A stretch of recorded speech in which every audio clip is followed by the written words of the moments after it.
Welkom julle by nog 'n les vanaf periode. Vandag het ons 'n wiskundeles en ons doen tussengetalle. Hoe om 'n getal te kry wat in die middel van twee getalle is. Of tussen watter twee getalle lê die volgende getal. Hy kan albei kante toe gevra word. So heel eerste gaan ek doen hierdie getal wat ek vir jou gee, tussen watter twee getalle lê hy.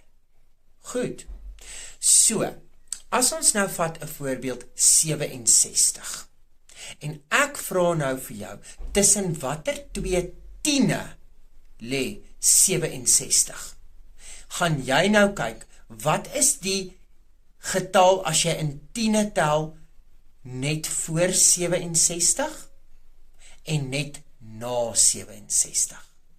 So jy gaan in tiene tel en dan kom jy by die getal 60 uit. Dan sien jy 60 is die tiene getal voor 67 en dan tel jy enetjie aan, kom jy by 70 uit, dan sien jy 70 is die getal, die tiene getal, na 67. So 67 lê tussen 60 en 70. Nou vra ek vir jou, tussen watter twee honderde lê 148? So jy gaan in honderde tel.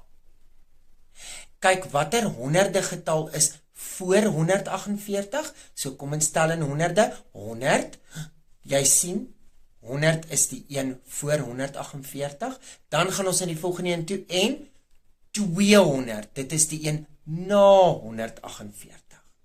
So met ander woorde, 148 lê tussen 100 en 200. Nou vra ek vir jou, tussen watter twee duisende lê 10.025? So met ander woorde, jy gaan in duisende tel.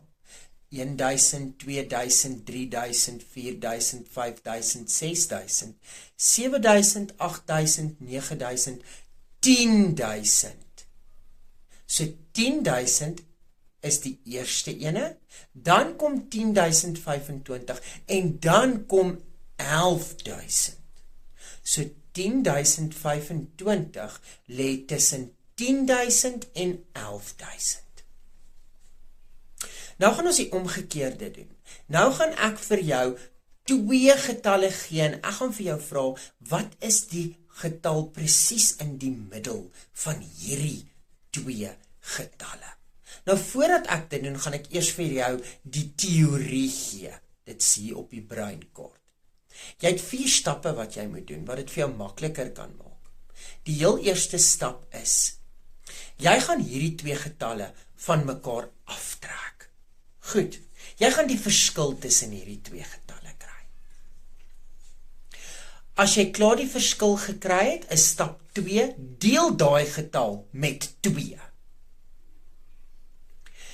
Stap 3 is, die antwoord wat jy gekry het nadat jy gedeel het, gaan jy by die kleiner oorspronklike getal plus, en jy gaan dit aftrek van die groter oorspronklike getal. En dit gaan vir jou die getal gee presies in die middel van hierdie twee getalle. Kom ons kyk na die getal. Ek gaan sommer 'n voorbeeld hier gebruik. Wat is die verskil tussen, of wat is die getal presies in die middel van 78 en 42? So heel eerste gaan ons 78 vat en ons gaan 42 daarvan aftrek. Reg. So dan gaan ons kry 36. Nou gaan ons 36 deel met 2, want dit is ons tweede stap. As ons 36 deel met 2, kry ons die getal 18. Nou gaan ek 18 aftrek van 78, wat ons oorspronklike groter getal was. Dit gaan vir my gee 60. Ek gaan 18 by plus ons kleiner oorspronklike getal, wat 42 is. En dit gee vir my 60. So 60 is die getal wat presies tussen 42 en 78 lê. Ek hoop julle verstaan tussen getalle. As jy nie, kyk weer die video, kyk na my voorbeelde, doen 'n paar voorbeelde van jou eie, en ek is seker, jy sal dan van daar af baie goed verstaan. Mag jy 'n wonderlike pouse hê, ek sien jou die volgende afperiode. Totsiens.